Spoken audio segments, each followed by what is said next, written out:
Do you ever lie awake at night, your mind racing about all your adult kids, your parents, or just everything on your plate and feel like you can't stop worrying? I get it. Worry can feel like love or responsibility. But the truth is, worrying quietly drains our energy, our confidence, and joy. In today's episode, I'm sharing with you a simple, gentle way to notice your worry, reclaim calm in your day, and feel lighter without adding more to your to-do list. If you're ready to stop letting worry run your life, this episode is for you. Come on in. It's time to choose happy. Wherever you are, whatever kind of day you're having, this is your reminder. You have a choice. If you're ready to break free from self-doubt and negative thinking, you're in the right place. Hi, I'm Marie, and this is the Choose Happy with Marie podcast. Welcome. Hello, how are you? Welcome back to the show. I am so happy that you're here. Do you ever catch yourself worrying about things that perhaps haven't even happened yet?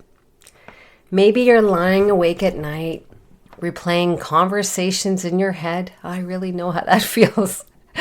Or feeling that little knot in your stomach before a meeting, a decision, or even a simple text that you sent to a friend. Worry has this sneaky way of showing up everywhere. In the mornings as we sip our coffee, in conversations when we overthink what we say, and in the choices that we make because our mind is whispering, what if? And the tricky part is that it feels normal, like it's just part of life. But here's the thing. What feels normal can quietly drain our confidence, our energy, and our happiness. By the end of this episode, you're going to learn how to notice your worry instead of letting it run your day and reclaim a bit of calm and clarity for your upcoming week. I want to share with you a few examples that might feel familiar to you, might feel too familiar. I hear from so many of our listeners who will say, how can I sleep, Marie, when my kids go out with their friends? Even adult kids. We worry about them too. Maybe more because they're not with other parents. I've thought about that too. And here's the truth. I trust my kids, my adult kids, to make good choices. I believe, both myself and my husband, that we've done our very best to empower them as they've been growing up, to trust their choices, to do wise choices. And by me worrying doesn't protect them.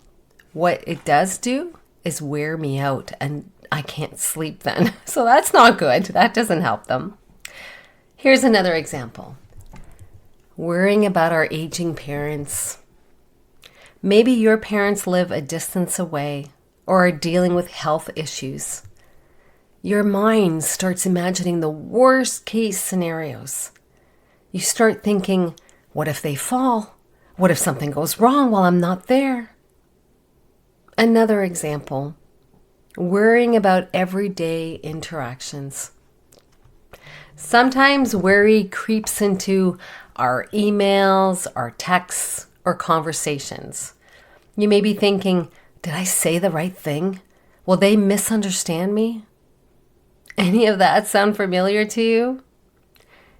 These worries are incredibly common. I do it. Most of us do this many times a week. It feels normal. It feels responsible, right? But it quietly limits our confidence, our energy, and our joy. In the Choose Happy framework that I teach, I call those patterns negative thinking. It's a habit that we've just put into place that starts to feel normal, that has just kept us stuck, and we're not even aware that it's happening anymore. The really important insight here that I wanted to share with you today is worry is a form of negative thinking. It saps our energy, it shakes our confidence, and it really does steal our joy, even if it feels like love or responsibility. And maybe you were raised with parents that worried a lot. I know I did.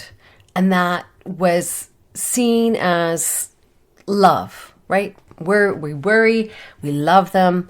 And if we don't worry, we don't love them. But actually, we do love them regardless. It's just we trust that things are going to work out. There's this quote that I really love that says what I'm trying to say to you perfectly, which is, and I've used it many times before on the show, worrying is praying for something that you don't want to happen. I'm going to repeat that in case you're multitasking. I see you. You're driving your car. Worrying is praying for something you don't want to happen, right? So think about that for a moment. Every time you worry about your adult children, your aging parents, or even just small everyday things, you're mentally running through the worst case scenario over and over in your mind. You're literally praying for the thing that you fear. And instead of protecting anyone, or specifically a person, it keeps your mind and your body on high alert. The good news is you don't have to fight worry or push it away. You know that it's there, so you can start small. The first step I always teach in Choose Happy, where we can make a difference, is awareness. Awareness is step one. It's when we say, oh, this is happening. We're simply noticing when worry shows up. No judgment. We're not trying to fix it. We're just noticing. And we can say, there's worry again. That tiny act is powerful.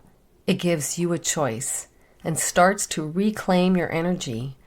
Just because you don't worry doesn't mean you don't love the person. It means you trust the person will figure it out. So, what could this look like in our everyday life?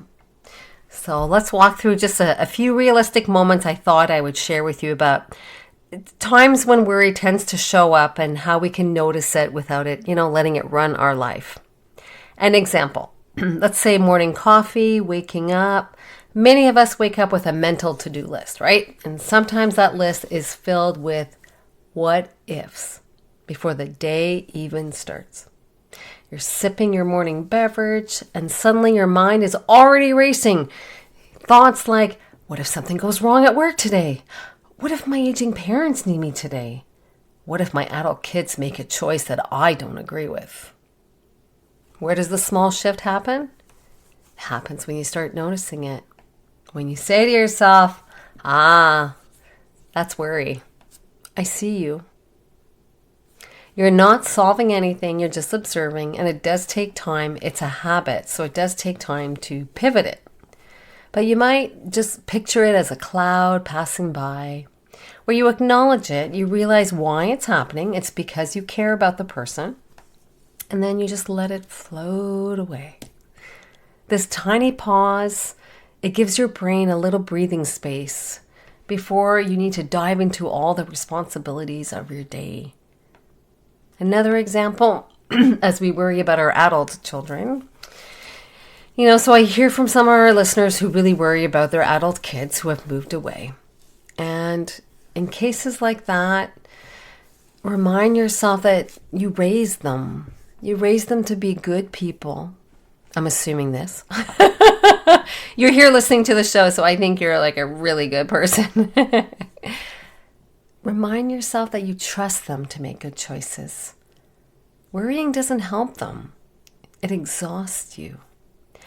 When worry pops up, you can say, this is worry. I trust them. I see you worry, and I trust them. That small act of awareness, it will let you reclaim your energy, and then you can go to sleep more peacefully. Another example, if you worry about your aging parents and you start with the worst case scenarios, right? What if something happens while I'm not there? How about if you noticed it without trying to solve it immediately? Just label it as, this is worry. I notice it. I love my parents, but I can't control everything. That simple awareness softens the tension in our body, and it helps us be more present when we need to be present and be there for our parents as they need us.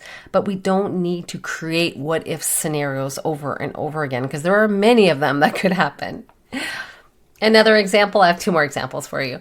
Another one is like during conversations or emails.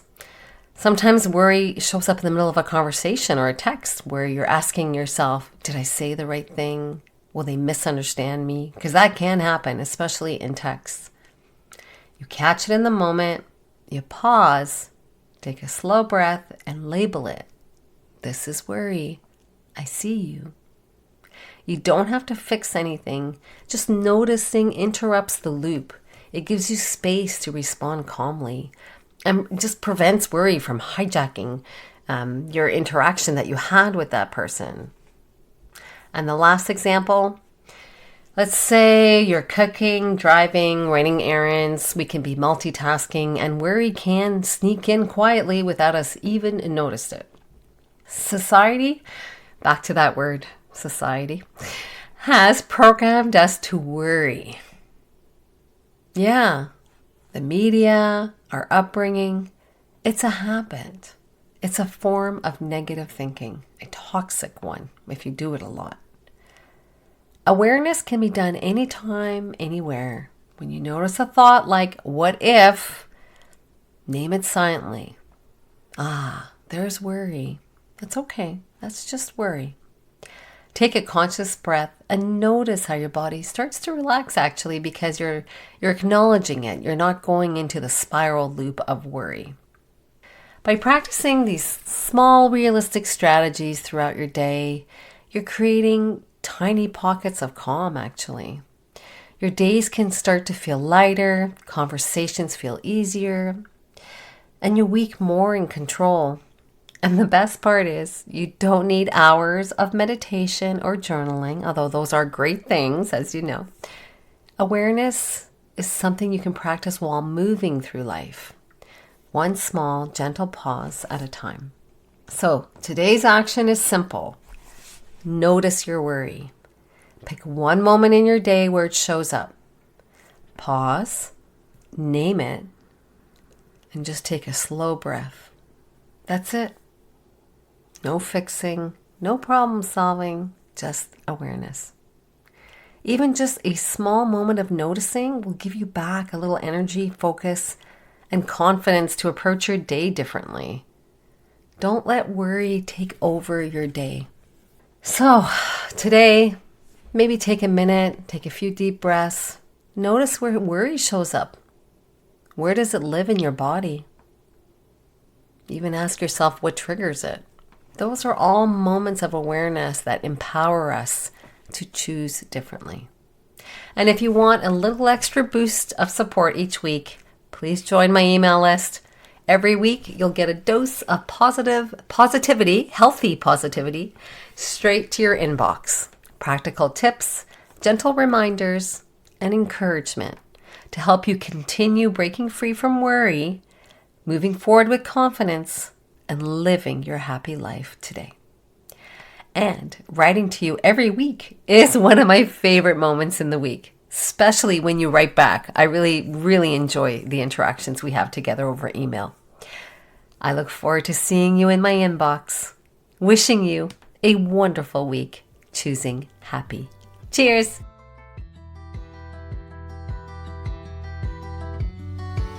Thanks for listening to Choose Happy with Marie. If today's episode spoke to you, I would love it if you could share it with a friend or leave a quick review for the show. It helps more women find this kind of support.